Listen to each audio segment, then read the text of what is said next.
નમસ્કાર મિત્રો. મિત્રો આપણે અહીંયા કોઈને ટીકાઓ નથી કરવાની વિડીયોમાં હંમેશા કે કોઈ વ્યક્તિ હોય, સંસ્થા હોય, કોઈ ખરાબ કાર્ય કરતો હોય તેને જ દર્શાવો. મિત્રો આપણે અહીંયા કોઈની પ્રશંસા પણ કરવાની છે, સારા કાર્ય થતા હોય તે પણ અહીંયા દર્શાવવાના છે. મિત્રો આપણા પ્લેટફોર્મ પર ખરાબ કાર્ય કોઈ કરતું હોય, ખોટું કાર્ય થતું હોય એ પણ દર્શાવવાનું છે. એ તો ખાસ દર્શાવવાનું જ છે, પરંતુ સાથે સારા કાર્યો ક્યાંક થઈ રહ્યા છે, આપણા ગામમાં કોઈ સુધારા વધારા થઈ રહ્યા છે એ પણ આપણે મિત્રો અહીંયા દર્શાવવાનું છે, જેથી લોકોને પબ્લિકને પ્રેરણા મળે કે ક્યાંક કંઈક સારું કોઈ કરી રહ્યું છે. મિત્રો તમે જે મારી પાછળ જોઈ રહ્યા છો તેને કહેવાય છે ગ્રે વોટર ટ્રીટમેન્ટ પ્લાન્ટ. હવે કદાચ આ તમારા ગામમાં લાગ્યો હશે અથવા તો લાગવાનો હશે, પરંતુ શું તમે જાણો છો મિત્રો કે આ ગ્રે વોટર ટ્રીટમેન્ટ પ્લાન્ટ કઈ રીતે કાર્ય કરે છે, તેની શું જરૂર પડી છે અને સરકારે આ પ્લાન્ટ કેમ રજૂ કર્યો છે દરેક ગામમાં?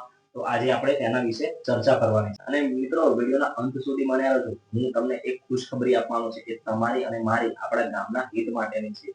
આપણે સરપંચ સાહેબ સાથે મુલાકાત કરી હતી તે ખુશખબરી આપવાનો છું. એન્ડ સુધી બનાવી રહેજો. મિત્રો આપણા દેશમાં સ્વચ્છતા અભિયાનનું કાર્ય ચાલે છે. બસ આ જ ઉદ્દેશથી મિત્રો આ પ્લાન્ટ રજૂ કરવામાં આવે છે. રાજ્યના દરેક ગામડામાં આ પ્લાન્ટ મિત્રો આજે નહીં તો કાલે વિકસાવવામાં આવી રહ્યો છે. કદાચ તમારા ગામડામાં લાગી ચૂક્યો હોય છે પ્લાન્ટ, અથવા તો નહીં લાગ્યો હોય, અથવા તો કાલે લાગી જશે, પરંતુ આપણે તેના વિશે જાણવું જરૂરી છે. મિત્રો આ પ્લાન્ટનું કાર્ય એ છે કે દૂષિત પાણીને સ્વચ્છમાં પરિવર્તન કરવું, અને આ પ્લાન્ટની સિસ્ટમ આ રીતે કાર્ય કરે. મિત્રો ગામના દરેક ઘરમાંથી જે ખરાબ પાણી વહેતું થાય છે, આપણે જે નાહવામાં, કચરા પોતામાં યુઝ કરીએ છીએ, આ પાણી મિત્રો આપણે નદી, નાળા કે તળાવમાં અથવા તો કોઈ નહેરમાં વહેતું થાય છે. હવે મિત્રો આ પ્લાન્ટની અંદરથી આ પાણીનો નિકાલ થશે અને આ પાણીને સ્વચ્છતામાં પરિવર્તન કરવામાં આવશે. મિત્રો ગામના દરેક ઘરમાંથી જે નાહવામાં અથવા તો કચરા પોતામાં જે આપણે પાણી યુઝ કરીએ છીએ, અથવા એ પાણી જે વેસ્ટ થઈને મિત્રો નદીમાં અથવા તો તળાવમાં આપણે ઠાલવીએ છીએ ને, આ પાણી હવે આ પ્લાન્ટમાં રહીને નીકળશે મિત્રો. એટલે આ પાણી સ્વચ્છતામાં પરિવર્તન થશે અને આ પાણીનો ક્યાંક સદુપયોગ કરવામાં આવશે.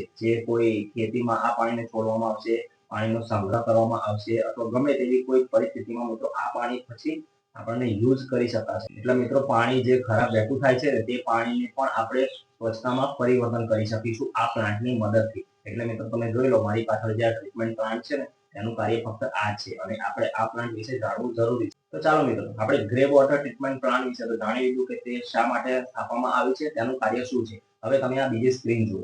આજે આપણે રામનવમીના દિવસે શુભ મુહૂર્તે મહીજ ગામની અંદર આપણા વણકરવાસના નવયુવક મંડળ દ્વારા નવી ટાંકીનું નિર્માણ કરવામાં આવ્યું છે અને તે ટૂંક સમયની અંદર શરૂઆત થશે. આજે તેનું ઉદ્ઘાટન આપણા ગ્રામ પંચાયતના સરપંચ શ્રી હોથાજી ઠાકોર દ્વારા તેનું ઉદ્ઘાટન કરવામાં આવ્યું છે. મિત્રો આમ તો ગામમાં ઘણી બધી સુવિધાઓ થવાની છે અથવા તો થતી રહેશે, તે આપણે વિડીયોની અંદર અચૂક બતાવવાની કોશિશ કરીશું. તો ચાલો મિત્રો હરસદ્દી ધામના પ્રાંગણમાં આજે નવી ટાંકીનું લોકાર્પણ થઈ રહ્યું છે, તેનો આપણે કેટલોક નજારો જોઈએ.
ચાલો મિત્રો હવે જોઈએ બીજી સ્ક્રીન. મિત્રો આપણે હંમેશા અહીંયા કોઈ કાર્યની નિંદા નથી કરવી કે કોઈ કાર્યને ટીકા પણ નથી કરવી. અહીંયા જે સારા કામ કરી રહ્યા છે, જે સારા કામ થઈ રહ્યા છે તેને પણ આપણે દર્શાવવા છે અને તેની પણ આપણે વાહવાહી કરવાની જ છે મિત્રો. તો હવે તમે મિત્રો આ જુઓ, આપણા મહેજ ગામની મેન કેનાલ છે. અહીંયા મિત્રો એક ગંડારું પડી ગયું હતું, રસ્તો બ્લોક થઈ ગયો હતો. પબ્લિકને અવર જવર માટે ખૂબ હાલાકી પડતી હતી. સાધનોની અવર જવર અહીંયા બંધ થઈ ગઈ હતી. પરંતુ અત્યારે એક નવું ગંડારું ઊભું કરી દેવામાં આવ્યું છે. મિત્રો આપણે જ્યાં જે સારું કાર્ય થઈ રહ્યું છે, સારું કાર્ય કોઈ કરી રહ્યું છે, એ સંસ્થા હશે, વ્યક્તિ હશે અથવા તો સરકારી કોઈ કાર્ય અથવા કોઈ ગમે તે હોય, આપણે તેને મિત્રો બતાવીશું, તેનું પ્રોત્સાહન વધારીશું, તેને વિડીયોમાં લઈશું. મિત્રો કોઈ પણ સારું કાર્ય કરતું હશે તે આપણે જરૂર શૂટ કરીશું. ખરાબ કાર્ય અથવા તો કોઈ તકલીફ પડી રહી છે પબ્લિકને અવર જવર માટે, ગમે ત્યાં કોઈ પણ હાલાકી હશે તેને તો મિત્રો આપણે શૂટ કરવાનું જ છે, એમાં તો કોઈ એ નથી. પરંતુ જ્યાં કોઈ સારું કાર્ય કરી રહ્યું છે તે પણ મિત્રો આપણે અહીંયા શૂટ કરવાનું છે અને વિડીયો બનાવવાનો છે તેનો. તો ચાલો મિત્રો હવે તમને જણાવું એક બીજી ખુશીની વાત. મિત્રો તમને યાદ છે મેં એક વિડીયો બનાવ્યો હતો મહેજ ગામના રોડ વિશે. આજે તેનું એક કોટેશન પાસ થયું છે મિત્રો. તમે જોઈ લો આજે કોપી. આપણે સરપંચ સાહેબ સાથે મુલાકાત કરી હતી, તેમણે મને આ કોપી વોટ્સઅપ કરી છે કે આ તું વિડીયોમાં જરૂર બતાવજે. અને આ મિત્રો રોડનું કામ ટૂંક સમયની અંદર શરૂ થશે અને પબ્લિકને જે હાલાકી પડે છે અવર જવર માટે તે પણ પ્રોબ્લેમ સોલ્વ થઈ જશે. તો ચાલો મિત્રો આ વિડીયો બસ આટલે સુધી. આશા રાખું છું કે તમને આ વિડીયો ખૂબ ઇન્ફોર્મેટિવ લાગ્યો હશે. હવે ફરીથી મળીશું એક નવા વિડીયો સાથે, નવા ટોપિક સાથે અને નવા સત્યની સાથે. ત્યાં સુધી હું રજા લઉં છું. જય હિન્દ, જય ભારત.